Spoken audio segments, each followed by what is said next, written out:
معزز سامعین محترم، ارباب علم و دانش، اسٹیج پر جلوہ گر علماء کرام اور انجمن طلباء اسلام کے جملہ ذمہ داران، سب سے پہلے تو ہم آپ سے تاخیر کی نہایت معذرت کرتے ہیں، لیکن کام ہے ان کے ذکر سے یوں ہوا یا یوں۔ ہمارا یہاں آنے کا مقصد آپ کے سامنے کسی قسم کی کوئی ایسی باتیں یا ایسا مقصد نہیں ہے۔ ہمارا مقصد یہی ہے، اور جو ہمارے قائد ہمیں مشن دے کر گئے ہیں وہ یہی ہے کہ میرے ہاتھ میں تھا جب تک میرے مصطفیٰ کا دامن، میرے پاؤں چومتی تھی یہی گردش زمانہ۔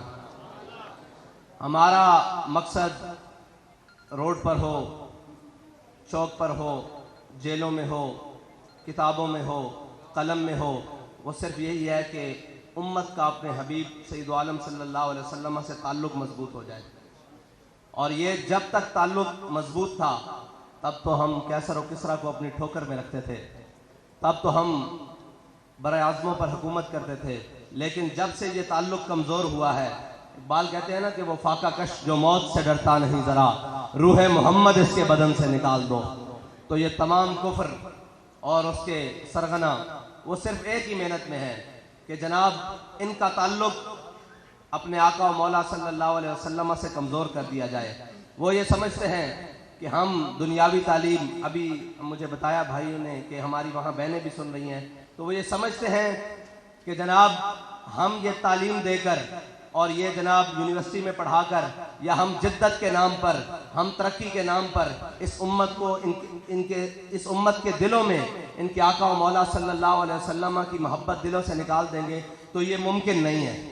اس لیے کہ اس امت کی ماؤں نے ان کو لوری صدقے یا رسول اللہ کی دی ہے، ان کو لوری سیدی یا رسول اللہ کی دی ہے، ان کو لوری یا نبی کی دی ہے، ان کو لوریاں لبیک یا رسول اللہ کی دی ہیں، ان کو لوریاں تاجدار ختم نبوت کی دی ہیں۔ ان کے دلوں میں سے حضور کی محبت کو دور نہیں کیا جا سکتا۔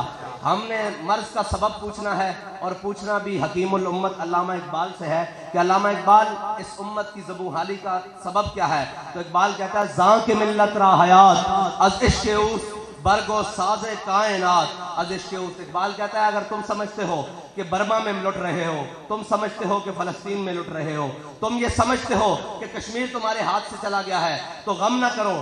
ہم نے کہا اقبال کیوں؟ اقبال کہتا ہے کہ نکل کر صحرا سے جس نے روما کی سلطنت کو الٹ دیا تھا، سنا ہے قدسیوں سے میں نے کہ وہ شیر پھر ہوشیار ہوگا۔ اقبال کہتا ہے جس نے صحرا سے نکل کر کیسر و کسریٰ کی سلطنت کو اپنے پاؤں کی ٹھوکر میں ڈال دیا تھا، سنا ہے قدسیوں سے، کہتا ہے میں نے فرشتوں کو آپس میں باتیں کرتے ہوئے سنا ہے کہ ابھی حضور سید عالم صلی اللہ علیہ وسلم کی امت اپنے حبیب سے، اپنے حبیب کی محبت کے دامن سے پیوستہ ہونے والی ہے، اور پھر وہی دوبارہ نشاط ثانیہ والا ماحول پیدا ہونے والا ہے۔ لیکن اس کے لیے ہمیں کرنا کیا ہے؟ اس کے لیے ہمیں کرنا یہ ہے کہ ہم نے اپنے آقا و مولا صلی اللہ علیہ وسلم کی محبت کو اپنے دلوں میں راسخ کرنا ہے اور پختہ کرنا ہے، اور اس انداز سے پختہ کرنا ہے۔ اقبال کہتا ہے تیری خاک میں ہے اگر شرر، تیری خاک میں ہے اگر شرر تو خیال فقر و غنا نہ کر۔ یہ کبھی نہیں سوچنا کہ جناب ہمارے پاس وہ طاقت آئے گی، ہم جناب امریکہ سے کیسے لڑ سکتے ہیں،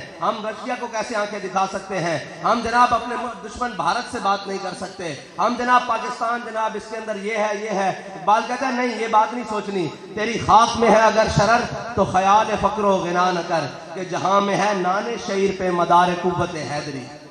وہ علامہ اقبال نے اس واقعے کی طرف اشارہ کیا ہے کہ ایک شخص مسجد نبی میں آیا، مولا کائنات سیدنا علی المرتضیٰ مسجد میں بیٹھے ہوئے ہیں، تو ایک شخص آگے کہنے لگا میں نے علی کو ملنا ہے، تو آپ نے فرمایا مجھے علی کہتے ہیں۔ اس نے کہا یہ کیسے ہو سکتا ہے کہ مسجد میں بیٹھا ہوا شخص ایک خشک ٹکڑے پانی کے ساتھ کھا رہا ہے، تو وہ علی تو نہیں ہو سکتا۔ وہ کہنے لگا میں نے اس علی سے ملنا ہے جس نے بائیں ہاتھ پہ خیبر اٹھایا ہے، میں نے اس علی سے ملنا ہے، میں نے اس علی سے ملنا ہے جس نے عمر بن عبد ود کے 2 ٹکڑے کیے ہیں، میں نے اس علی سے ملنا ہے۔ میں وہ علی سے نہیں ملنے آیا کہ جو جناب یہاں پہ بیٹھ کے کہا ہو کہ میں خوش ٹکڑے کھا رہا ہوں۔ تو آپ نے فرمایا جھلیا مینو ہی علی کہنے، اوے دیوانے مجھے علی کہتے ہیں، وہ ہماری روحانی پاور ہے، یہ ہماری جسمانی پاور ہے۔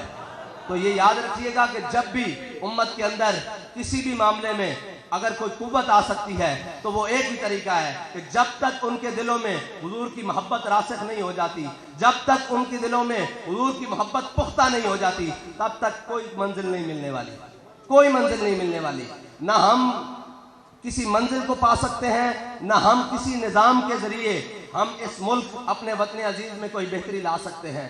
اگر کوئی بہتری آ سکتی ہے تو علامہ اقبال سے پوچھتے ہیں علامہ اقبال کیسے بہتری آ سکتی ہے؟ علامہ اقبال کہتا ہے فقر کے ہیں معجزات تاج و سریر و سپاہ، فقر ہے میروں کا میر، فقر ہے شاہوں کا شاہ۔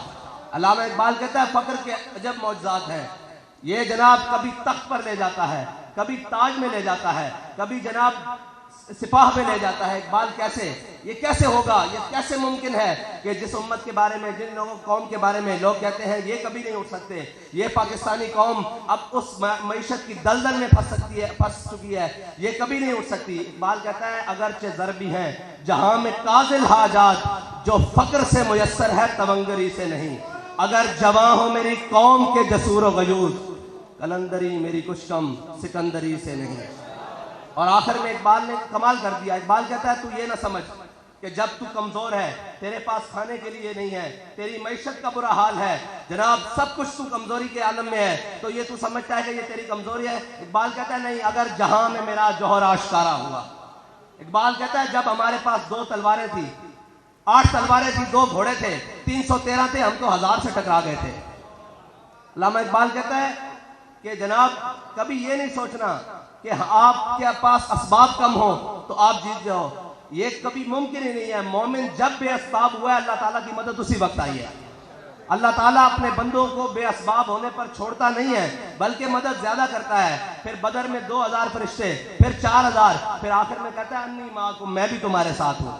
مسئلہ یہ ہے فضائے بدر پیدا کر، پہلے میدان لگانا پڑتا ہے، پہلے ان ساری چیزوں سے دامن چھڑانا پڑتا ہے جو ساری چیزیں ہمیں اللہ اور اس کے رسول کے در سے دور لے کر جا رہے ہیں۔ اور جب ہم ان سے دامن چھڑا کر اس رستے پر آ جائیں جو رستہ سیدھا شاخ طوبہ بربستائم، جو سیدھا رستہ مدینہ پاک کی طرف جاتا ہے، جو سیدھا رستہ اس نظام کی طرف جاتا ہے جس نظام میں عمر کو بھی پوچھا جا سکتا ہے جناب یہ کرتا کیسے بنا ہے، وہ نظام کی طرف جس نظام میں خاتون عمر کو کھڑے ہو کر کہہ سکتی ہے کہ عمر تم کون ہوتے ہو ہمارے حقمار مقرر کرنے والے؟ ہمارے حقمار کو اللہ تعالیٰ نے ہمیں سونے اور چاندی کے پہاڑ دیے ہیں، وہ عمر جو سورج پہ ایسے دیکھے تو بے نور ہو جائے۔